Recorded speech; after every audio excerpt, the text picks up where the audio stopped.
Sunday रात को लौट आया। मंडे बाइबल स्टडी हो गई, ट्यूसडे और कॉटेज प्रेयर हो गई, वेडनेसडे वाशी का मीटिंग में बाइबल स्टडी हो गई और आज पुणे का भी बाइबल स्टडी। प्रभु की कृपा से कॉटेज प्रेयर में आने की कृपा किया और कल सवेरे 11 बजे बपतिस्मा की आराधना। तकरीबन उल्लासनगर से कुछ 7 लोग हैं, 3-4 लोग जो है बॉम्बे से है, चेंबूर से है और भी कई लोग बपतिस्मा के लिए आने वाले। प्रार्थना करिए प्रभु ये पूरा हफ्ता जो है अपनी सेवा के अंदर बनाए रखे। सारा महिमा हम प्रभु को देते हैं। आप सबको देखकर बड़ा आनंद है। और आज शाम के लिए मैं एक छोटा सा विषय आपके सामने लेना चाहता हूँ। लूका रचित सुसमाचार उसका 11 अध्याय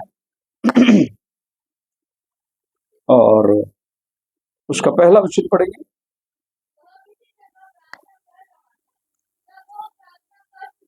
हम्म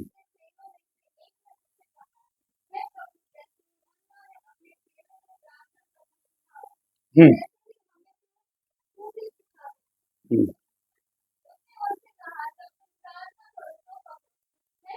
प्रभु इस पढ़े गए वचन को आशीष दे। चेले प्रभु के पास आए, बोले हमें प्रार्थना करना सिखा। और प्रभु यीशु मसीह ने उनको बोला इस तरीके से प्रार्थना करो, हे हमारे बाप तो जो आसमान में तेरा नाम पाक माना जाए। जो हम सब लोग जानते हैं प्रभु की प्रार्थना। ये प्रार्थना करने के बाद प्रभु उनको और कुछ सिखाना चाहता था। इतना ही काफी नहीं है। हमारे संस्था वाले, डिनोमिनेशन वाले, मसीही लोग इतना प्रार्थना सीख गए तो बहुत बड़ा बात है। लेकिन इसके अलावा प्रभु उनको और भी कुछ सिखाना चाहता था और उस प्रार्थना सिखाने के लिए उसने उनको 4 में प्रार्थना प्रभु खत्म करता है, 5 में प्रभु उनसे कहता है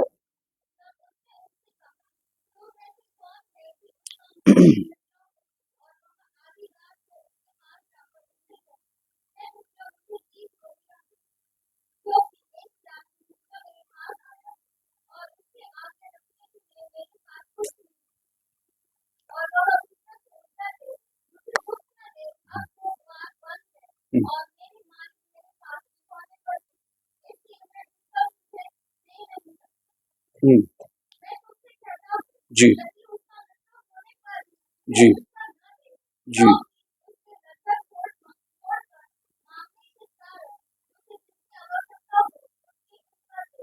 हम्म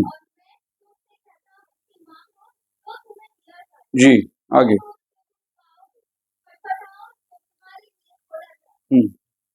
10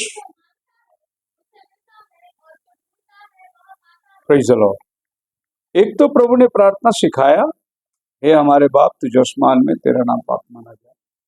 उसके बाद अभी ये प्रार्थना हम लोग कभी करते हैं जब प्रेयर सब खत्म होती है संडे को। हम लोग तो करते ही नहीं एक्चुअली, लेकिन ये प्रार्थना अक्सर जो लोग करते हैं जब सर्विस खत्म हो जाती है लास्ट में बोलते आओ हम प्रभु की प्रार्थना करेंगे। ये आखिरी में होती है, वो चाहे चर्च में हो, चाहे कब्रिस्तान में हो, चाहे कम्युनियन सर्विस हो, कोई भी सर्विस हो, बर्थडे हो, आखिर में आओ हम प्रभु की प्रार्थना करेंगे। और ये सबको मुंह पाटे प्रार्थना है हमारे बाप तुझे आसमान में। पर प्रभु ने एक उदाहरण दिया इसके बाद, और वो उदाहरण ये दिया कि किसी का एक मित्र था और उसके घर में एक और मित्र आया और वो आदमी उसको खाना देने के लिए अपने पड़ोसी मित्र के पास जाता है। इधर 3 मित्र है, एक मेहमान आया वो मित्र है, जिसके घर में आया वो भी फ्रेंड है, और उसका पड़ोसी जो है वो भी उसका फ्रेंड है। अब तीनों फ्रेंड के बारे में प्रभु बात करता है। अब जिसके घर में मेहमान आया उसके घर में खाने को रोटी नहीं है, वो उसको बोलता है कि ठीक है कोई बात नहीं, मैं मेरे फ्रेंड के घर में जाके लेता हूँ, पर रोटी खिला के तुझे सुलाऊंगा, ऐसा नहीं सोगा। अभी आने वाला फ्रेंड है वो खा के आया नहीं खा के आया, हमें क्या करना है। उसको हम बोल सकते हैं रात का टाइम आया तो सो जा, अभी सवेरे देखेंगे। लेकिन ये उसको भूखा नहीं सुलाना चाहता, लेकिन इसके पास खिलाने के लिए है भी नहीं। दूसरे के घर में जाके वो रोटी मांग रहा है, और ये टाइम क्या है देखिए 5 में।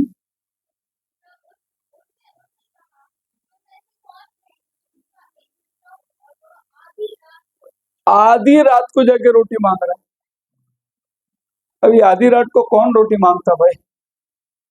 पड़ोस में जाके बोलेगा मेरे घर में मेहमान आए, जब दो रोटी दे करके। आधी रात मतलब रात को 12 बजे के बाद में। आधी रात जो है 12 से 3 जो टाइम है, इसको आधी रात बोलते हैं। आधी रात को कौन जाके पड़ोस में रोटी मांगेगा? अभी इसमें सोचने वाली ये बात है कि जो आया बेचारा बदनसीब, वो सोचा कि चलो दोस्त के घर में जाएंगे कुछ मिल जाएगा, लेकिन दोस्त के घर में भी कुछ न थी, वो उससे भी ज्यादा बदनसीब। वो जाके तीसरे के घर में मांग रहा है, उसके लिए नहीं मांग रहा है, वो थर्ड पर्सन के लिए मांग रहा है। वो तो खाना पीना खा के सो रहा है, लेकिन तीसरे व्यक्ति के लिए वो मांग रहा है। और ये वाली उदाहरण प्रभु यीशु मसीह इसलिए कहता है, वो कहता है कि आई से अनटू यू 9 में, मांगो तो हाँ हाँ, यहां पर प्रभु यह कहानी को खत्म कर रहा है। मांगो तो मिलेगा, ढूंढो तो पाओगे, खटखटाओ तो खोला जाएगा। सवाल यह है कि वो रात का 12 बजने दो और रात का 2 बजने दो, उसकी तुम चिंता मत करो, तुम मांगो खाली। शर्माओ मत कि इतने रात को जाके मैं दोस्त के घर में रोटी कैसे मांगू। वो भी वो बोलता मेरे घर में फ्रेंड आया है पर मेरे पास देने के लिए कुछ नहीं है, इसीलिए मैं तेरे घर पे आया। अभी प्रभु खुद वहां बोलता है, वो आदमी क्या जवाब देगा? मैं अभी सोया है और मैं अभी उठना नहीं चाहता। 7 वचन अंदर से उत्तर देगा, मतलब दरवाजा भी नहीं खोलेगा, वो भीतर से उत्तर देगा, हाँ मुझे अभी तकलीफ मत दे, दरवाजा भी बंद किया है, मेरे बच्चे मेरे साथ सोए हुए हैं, मैं अभी उठ के तेरे को रोटी दे नहीं सकता, मैं मेरे बच्चे को डिस्टर्ब नहीं करना चाहता।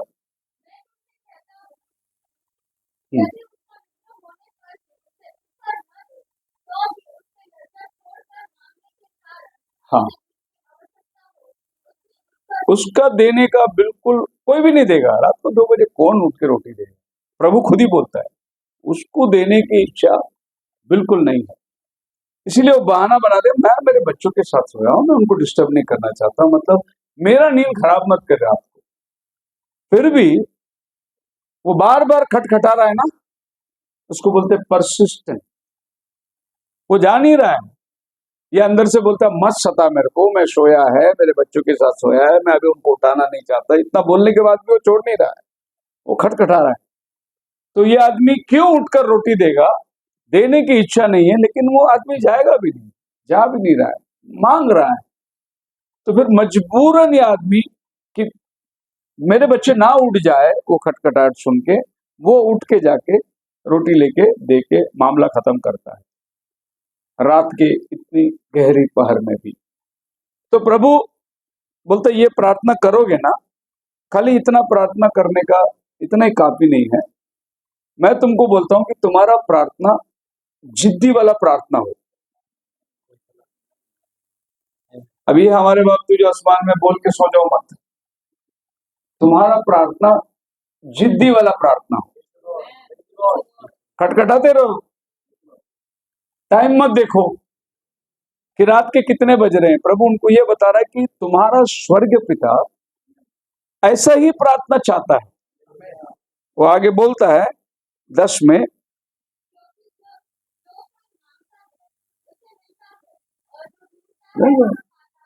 प्रभु बोलते मांगो, टाइम मत देखो, और जो मांगता है उसको प्रभु देता है। क्योंकि प्रभु अपने चाहने वालों को, अब वो आता है उसको 13 वचन के अंदर,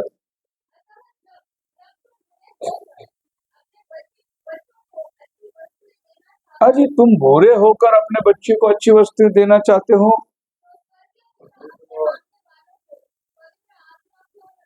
प्रेज़ द लॉर्ड। वो स्टोरी को प्रभु लाकर यहाँ बिठा रहा है कि यार तुम इंसान हो, इंसान हो के भी टाइम नहीं देख रहे हो, इंसान हो के भी अपना दोस्त ने आवाज दी करके इंसान हो के अपने बच्चों को भी नहीं परवाह कर रहे, तुम उठ के रात को बेरात को रोटी दे रहे होगे। तुम बुरे होकर अगर तुम्हारा ख्याल अच्छा है, तुम्हारा स्वर्गीय पिता तुम्हारे मांगने वाले को क्यों ना देगा। हालेलुया। सो मैं आज शाम बात करना चाहता हूं, अ फ्रेंड ऑफ मिडनाइट। मध्य रात्रि का दोस्त कौन है? सवेरे मैं देखता हूँ क्या हो सकता तो मैं करूंगा, वो दोस्त है या रात को उस समय में उठकर तुम्हारी मदद के लिए आने वाला वो दोस्त है। हालेलुया।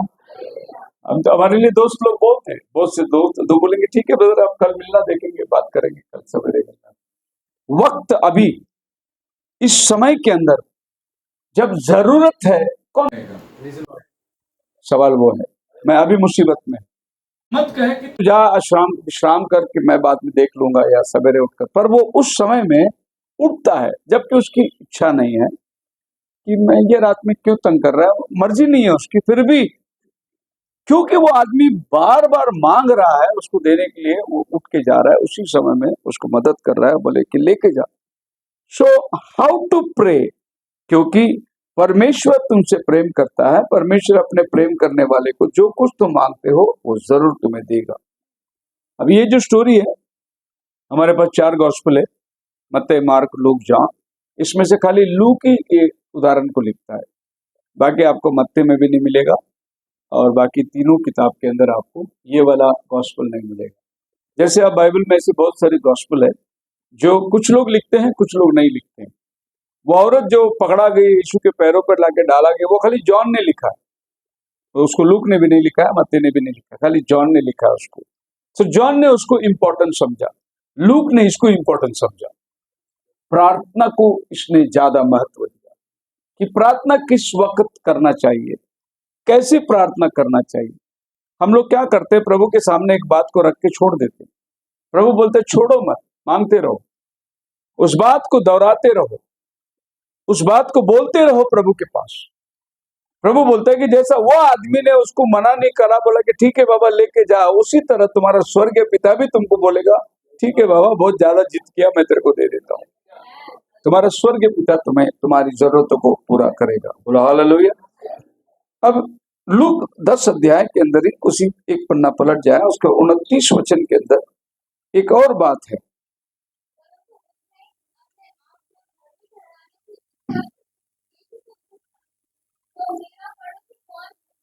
मेरा पड़ोसी कौन है? एक आदमी आके प्रभु को पूछता है मेरा पड़ोसी कौन है।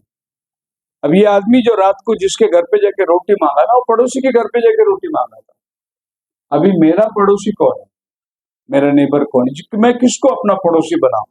और ये आदमी जो पूछ रहा है प्रभु को, वो प्रभु को परखने के लिए पूछ रहा है, क्योंकि प्रभु ने बोला अपने पड़ोसी से अपने समान प्रेम कर, तो उसने बोला चलो पूछ लेंगे भाई मैं किससे प्रेम करूं प्रभु, मेरा पड़ोसी कौन है? अगर तू मुझे बताएगा मेरा पड़ोसी कौन है तो मैं उससे प्रेम करूंगा। मतलब ये आदमी इसको मालूम ही नहीं कि पड़ोसी कौन है और प्रेम किससे करना है। प्रभु ने बोला अपने पड़ोसी से प्रेम कर, और परमेश्वर ये सारी संपूर्ण आज्ञा को चाहता है कि अपने पड़ोसी से प्रेम कर। बाइबल ये भी कहता है, आप उसी 11 अध्याय के अंदर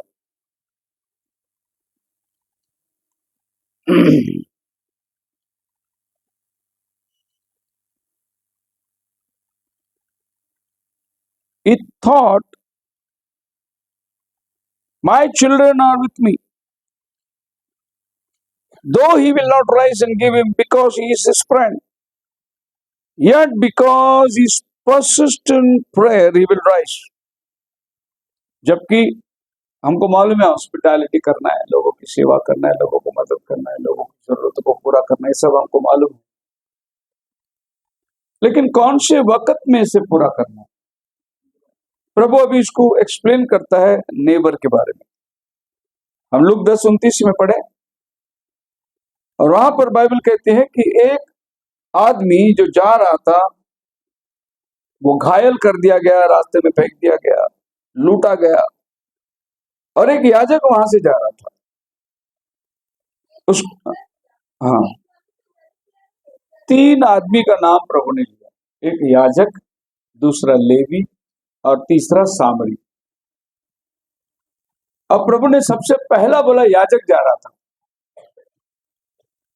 मदद की जब बात आती है, सबसे पहला करते हुए याजक के पास आती है।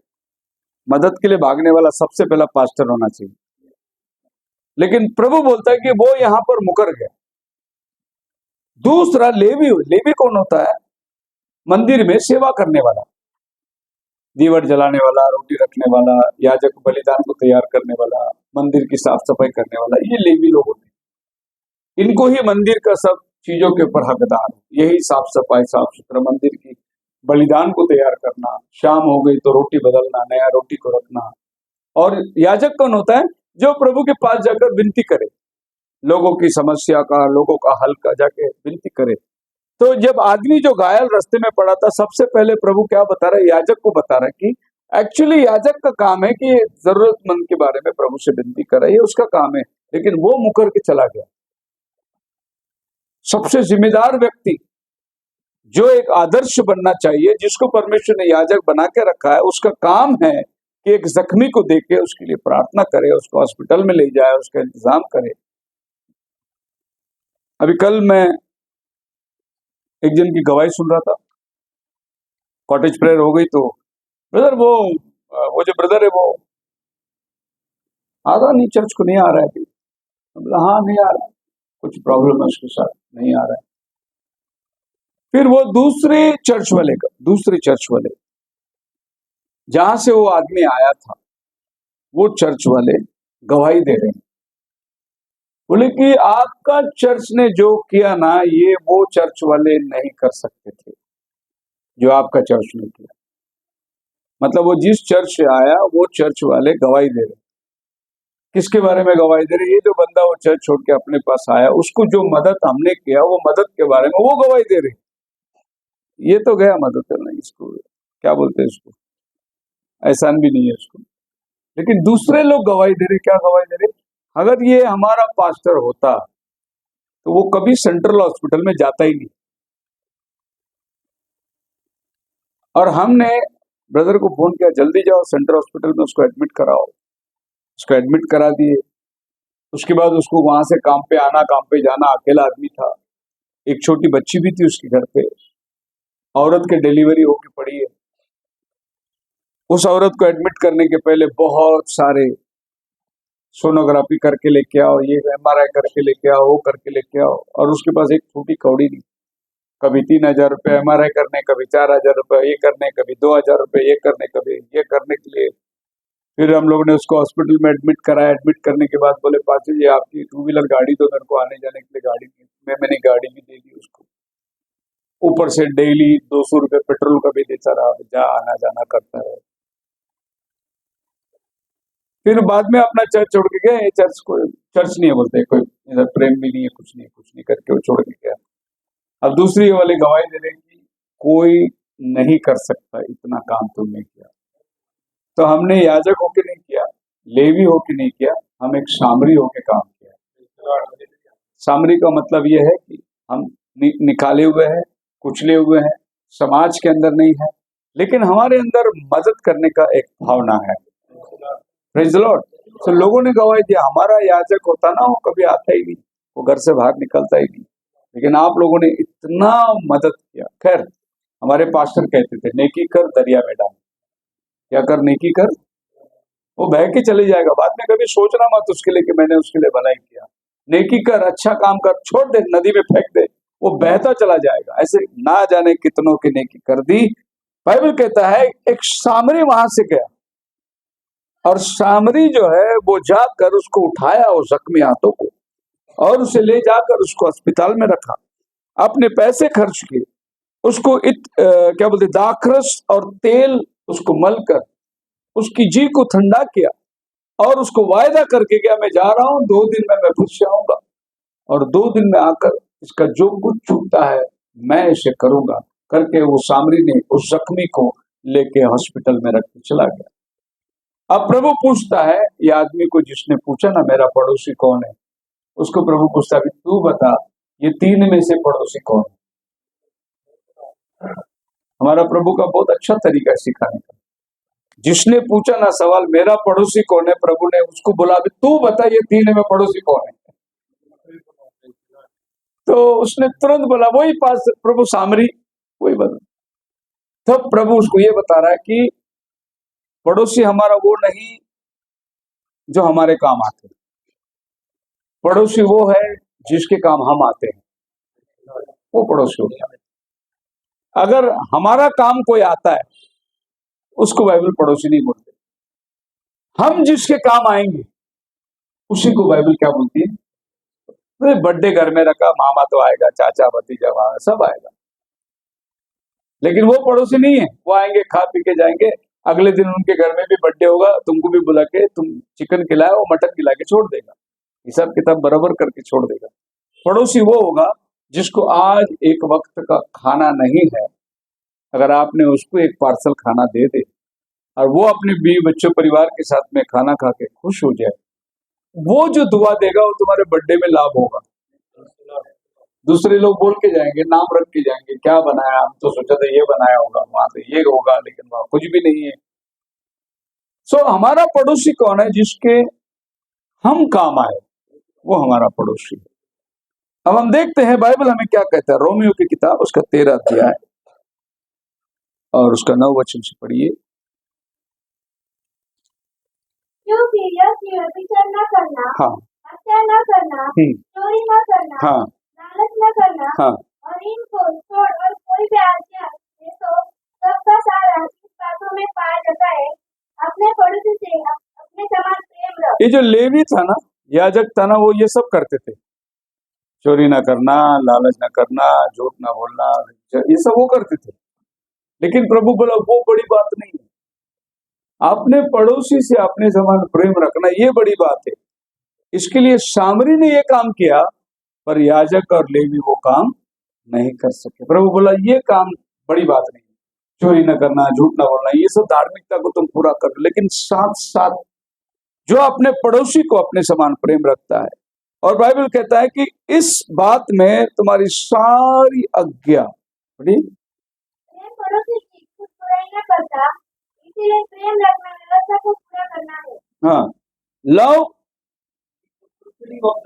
हाँ, सारे आज्ञा को पूरा करने का जो रस है वो इसमें है।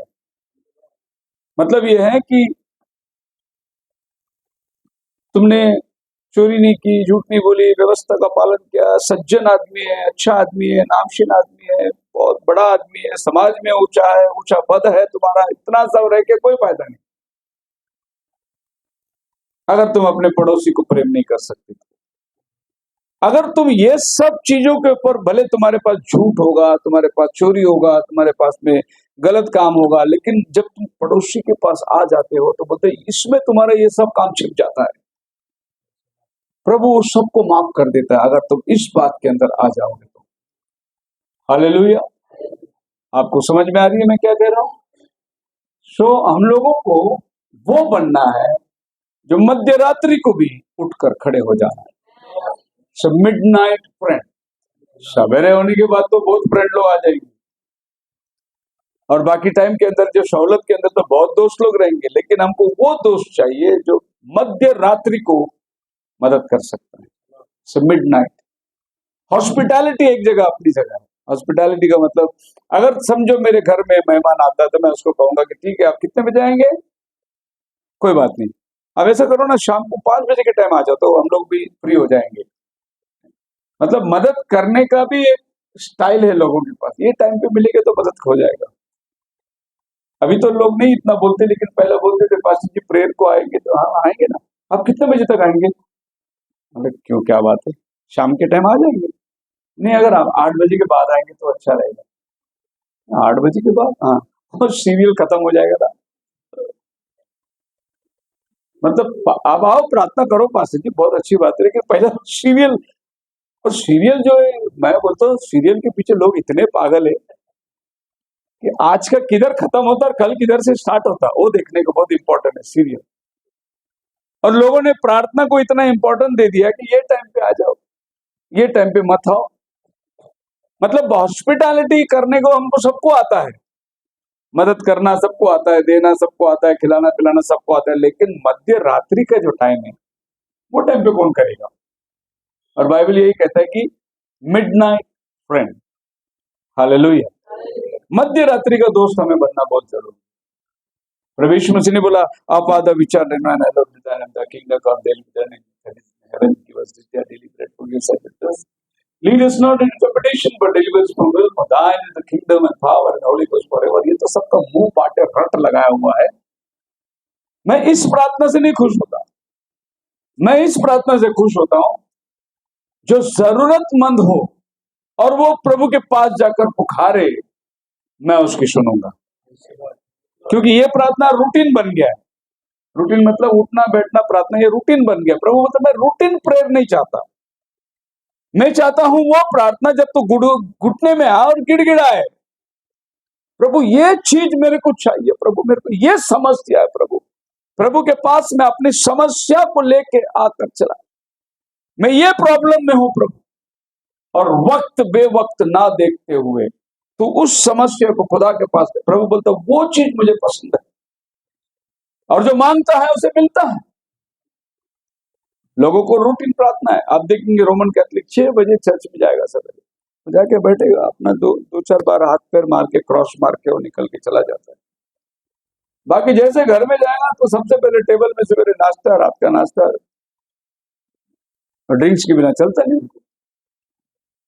हमारे एंटा मैसेज में एक ब्रदर आए थे, बैप्टिज्म भी ले लिए, वचन भी बहुत अच्छा था, सब कुछ अच्छा था, लेकिन ड्रिंक्स के बिना नहीं चलता था उसको। थोड़ा रात को ले लेता था वो, बस नहीं क्या करेगा, वो आदत पड़ गई ना, बरसों से रात को खाने के टाइम पे थोड़ा सा एक पैक मारने का आदत पड़ गया। मतलब मार तो जाओ ब्रदर, क्या करेगा उसको। और जब आदत पड़ी गई तो उसको हम लोग क्या कर सकते हैं। इसका मतलब ये बंदा पूरी तौर से मरा ही नहीं बपतिस्मा में। अगर ये मरा होता तो फिर ये दोबारा उसको हाथ नहीं लगाता। तो ये रूटीन प्रेयर है, रूटीन अपना जीवन के अंदर रोज बरोज उठना बैठना चलना फिरना, ये हमारा रोज की प्रेयर है। प्रभु कहता है कि ये सब प्रेयर ओके, इट्स जरूरी भी है, पर मध्य रात्रि का प्रार्थना, और ये कौन कर सकता है? कौन ये रात का मध्य बेसमय को उठकर, समय ना देखते हुए, अपने परिवार के दुख तकलीफ ना देखते हुए उठकर मध्य रात्रि को प्रभु को चाहत रखने वाला? मैं प्रभु को साक्षी रख के कहता हूं कि हमने कभी रात दिन देखे नहीं प्रभु की सेवा के अंदर। एक बार रात को 2 बजे मेरे को फोन आया उल्लासनगर से, पाशु जी ऐसा है, हमारे पड़ोसी आपसे बात करना चाहते हैं, दे दो। उन्होंने पड़ोसी को दिया, पड़ोसी ने बोला कि मेरे घर पे ऐसा ऐसा मैयत हो गया है, और हमने गए थे डॉक्टर के पास से सर्टिफिकेट लेके आया, कब्रिस्तान में गए थे, वो बोले कि नहीं इसको यहाँ पर जब तक चर्च के लेटर नहीं मिलेगा हम लोग मैयत नहीं करेंगे, तो क्या आप लेटर दे सकते क्या इसको? तो मैं लेटर दे देंगे हम लोग, उसमें क्या है। तो बोले जी कोई नहीं, सवेरे सवेरे हमको मैयत करना है, इनकी पूरी फैमिली कुरला में रहते हैं, वहां से लोग आ नहीं सकते। मतलब करेंगे, जरूर दे देंगे। और वो पूरा मोहल्ला नहीं जाती, पूरा मोहल्ला जय भी मले लोग ऐसा, और ये भी उन्हीं में से शादी किया और उन्हीं की तरह जिंदगी बिताया। लेकिन सवाल ये हो गया ना, अभी मर गया ना, तभी क्रिश्चियन याद आया, अरे क्रिश्चियन है, इसको गाड़ने का, इसको जलाने का नहीं। और उसके बहन लोग सब बोल रहे वो उसको गाड़ने का, उसको जलाने का। अब जब ऐसे ही मरा है वो, इधर भी जलेगा उधर भी जलेगा, एक ही हिसाब है। नहीं गाड़ने का। रात को 2 बजे मैं उठा, और अपना उस टाइम पे ब्रदर जेम्स था इधर, मैंने उसको फोन किया, बोला आते मेरे साथ? बोले हाँ चलो जाएंगे। मैंने स्टैंप लिया, लेटर पैड लिया, और 2:30 बजे मैं उल्लासनगर पहुंचा। मैं उसको बॉडी को पहला देखा, मालूम नहीं ना कैसा मरा, मर्डर होके मरा के क्या मरा, मैं सर्टिफिकेट देगा कल मैं फंस जाऊंगा। मैं जाके उसकी बॉडी को देखा, वाकई में वो दारू पी के बीमार होके मरा आदमी है। वहीं बैठ के मैंने लेटर बनाया, उसका नाम सब पूछ के, और वहीं स्टैम्प मार के उसके हाथ में दिया। और अगला दिन संडे था, मैंने बोला चर्च छूट के मैं 12 बजे बराबर आऊंगा, मेरे को पुणे जाना है, 12 बजे मैं आऊंगा, बॉडी को तैयार रखना कब्रिस्तान। और दूसरे दिन वो लोग बॉडी को तैयार रखे कब्रिस्तान पे। इसके बीच में उनको पेटी का सब बता दिया, क्या क्या पेटी करना, क्या करना। पेटी का भी पैसा भर दिया, खड्डा का भी पैसा भर दिया, सब भर दिया। चर्च छूटा 12 बजे, मैंने जाकर वो मैयत करके उसके बाद मैं पुणे आया था। मेरा कहने का मतलब यह है कि जरूरत के टाइम कौन आधा हाथ बढ़ाएगा तुम्हारे। वैसे उनके मेथोडिस्ट चर्च के मेंबर थे, वो सवेरे 12 बजे 500 लोग आने वाले थे, लेकिन उस रात जाकर उसको कौन सर्टिफिकेट देगा? देगा, उस रात जाकर उसको कौन आश्वासन देगा? चिंता मत करो, वो जिंदगी भर चर्च नहीं गया, कोई बात नहीं, हम लोग कर देंगे, क्रिश्चियन है हम लोग कर देंगे। कौन जाके रातों रात खड़े रह सकता है? प्रभु बोलता है वही तो सच्चा पड़ोसी है। हालेलुया। अब वहां पर गवाही बन गई कि हमने कितने पास्टरों को फोन किया, सभी ने इनकार कर दिया, नहीं वो हमारे चर्च का मेंबर नहीं, हम कुछ नहीं कर सकते। लेकिन आपका पास्टर को फोन किया, वो आकर रात को 2 बजे हमको सब इंतजाम करके दिया। ये सच्चा पास्टर है। कहने का मतलब ये है कि आपके पास जो वचन है वो सच्चाई है, हमारे पास जो सेवा है वो सच्चाई है, और यही तो सच्चा मित्र है। Hallelujah, praise the Lord. आप समझ रहे, मध्य रात्रि को जाके किसी का दरवाजा खटखटाना और वो उठकर उस समय मदद करना, मैं प्रभु का धन्यवाद देता हूँ। खुदावन ने कुछ ऐसे ही चीज अपने जीवन में दिया है, अपने कार्यों में दिया है, अपने कलीसिया में दिया है। जब मुझे सेवा को जानी थी, मैं जानता था अमरनाथ में अगर मेरी वाइफ रहेगी तो वहां पर ऐसी परिस्थिति है नहीं कि लोग आए देखे, सब लोग अपने अपने कामकाज में पड़े हुए हैं। मैं नहीं बोलता कि मदद करने वाले नहीं, लेकिन लोगों के पास सुविधा नहीं है, लोग कर नहीं पाएंगे। उस समय में यहाँ आए हम लोग, आज ये 8 दिन से सिस्टर इधर है। मैं ये कह रहा हूँ कि पड़ोसी कौन है? पड़ोसी वही है जो मध्य रात्रि को भी उठकर रोटी देने को तैयार है। बोले कोई बात नहीं, मेरे बच्चे को तकलीफ हो कोई बात नहीं, लेकिन मैं प्रभु का धन्यवाद देता हूँ कि स्वामी परिवार को, बाइबल संघ के परिवार को, पुणे के सभी भाई बहनों को, जिन्होंने मध्य रात्रि की सेवा करके अपनी मित्रता निभाई। खुदावन आप सबको आशीष दे। प्रार्थना करता हूं।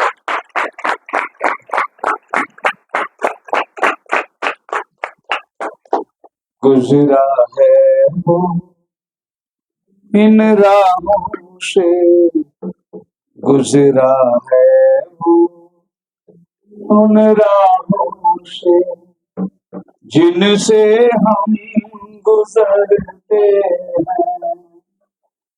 यीशु जी के चाहने वाले, यीशु जी के चाहने वाले, तूफानों से लड़ते हैं। गुजरा है उन राहों से, गुजरा है उन राहों से, जिनसे हम गुजरते हैं। यीशु जी के चाहने वाले, यीशु जी के चाहने वाले, तूफानों से लड़ते हैं।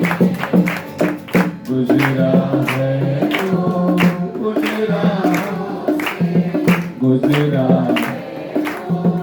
उन राहों से।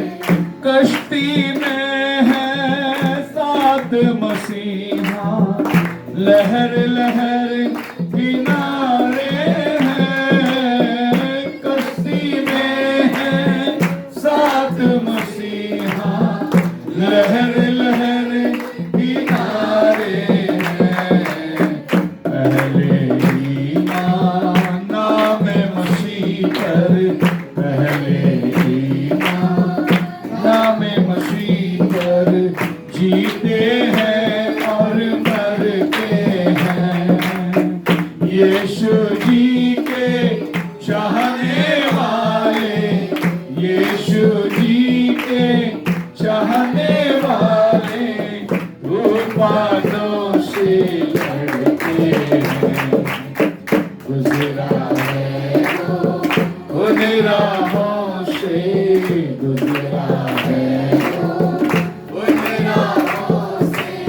रूहुल कुदुस की पाक हुजूरी जान को ताज़ा करते हैं।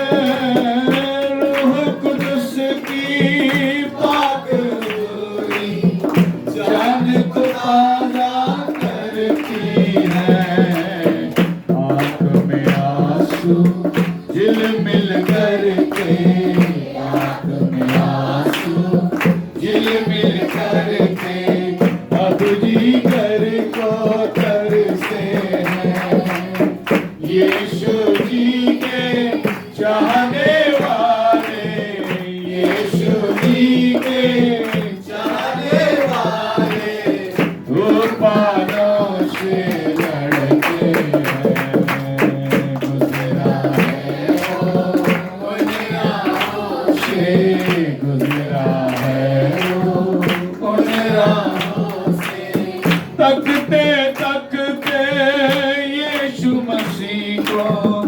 मर की सूरत बदल गई, तकते तकते यीशु मसीह को मर की सूरत बदल गई।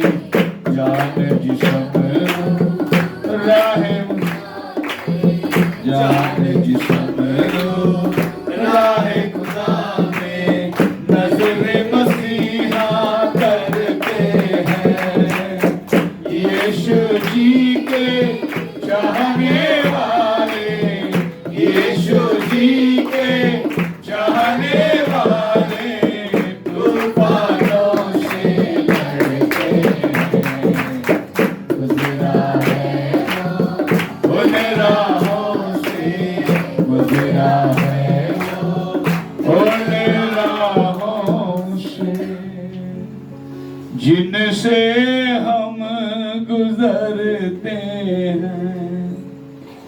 यीशु जी के चाहने वाले तूफानों से लड़ते हैं।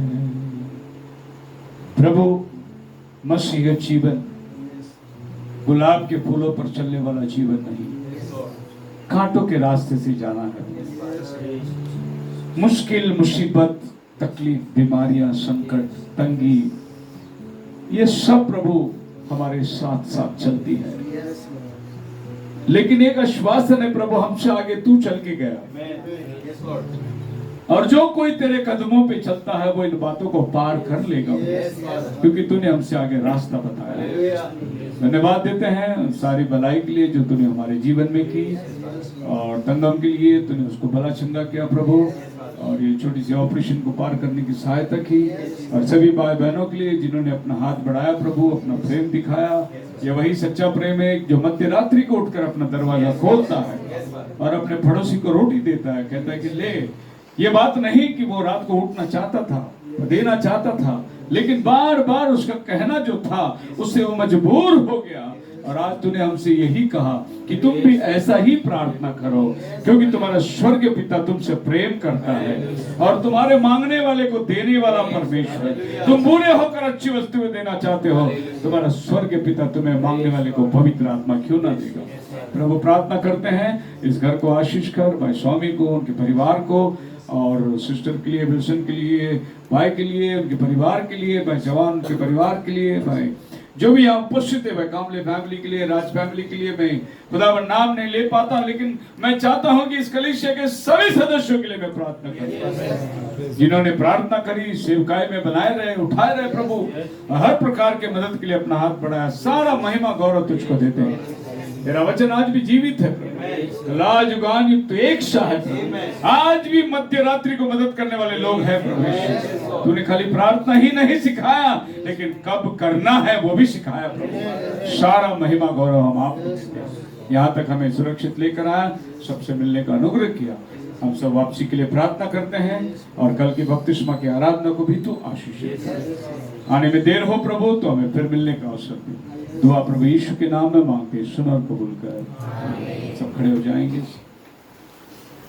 Hallelujah, hallelujah, hallelujah, hallelujah. Thank you Jesus, thank you Jesus, thank you Jesus, thank you Jesus। यीशु मसीह का कृपा, शांति, समाधान, पवित्र आत्मा का सहभागिता आपसे लेकर उसके आने तक सबके साथ बनी रहता है। मिलकर कहे सभी को प्रेज द लॉर्ड। खुदावन आपको आशीष दे।